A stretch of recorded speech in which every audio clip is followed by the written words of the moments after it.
Whoever this guy is, he's awesome.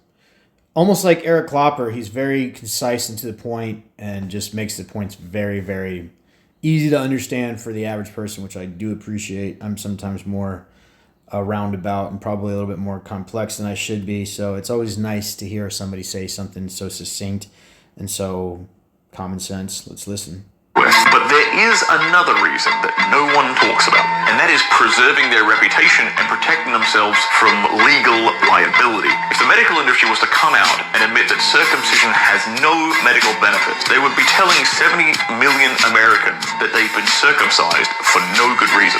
That is going to cause a lot of people to be very upset and get them into a lot of legal trouble. And because it's been a tradition for nearly 150 years in the USA, it would completely destroy the credibility of the medical institution. Yeah, I mean, they're kind of like stuck in they're almost stuck in their own bullshit. They're almost backed into a corner and there's no way out. If they admit what they've been doing is harmful, they get sued out of their pants and they lose their credibility. If they continue to do it, they will be seen as losing their credibility and will get sued out their pants. So one way just kicks the can down the road a little bit more, but it creates more trauma and more damage, more harm. So these people are actually psychopathic, disgusting, child-abusing cowards, and let's just be real about who they really are.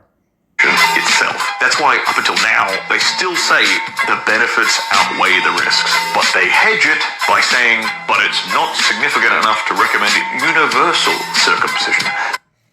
The benefits outweigh the risks. There's not one single benefit to torturing and mutilating the genitals of children.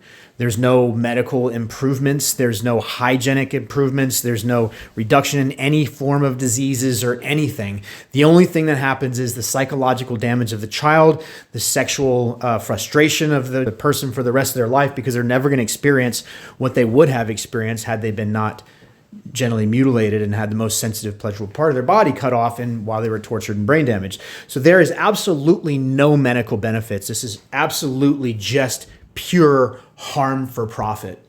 So it's up to the parents, which is strange, because if the benefits genuinely do outweigh the risks, then why wouldn't you recommend it? That alone should tell you how much they believe their own bullshit.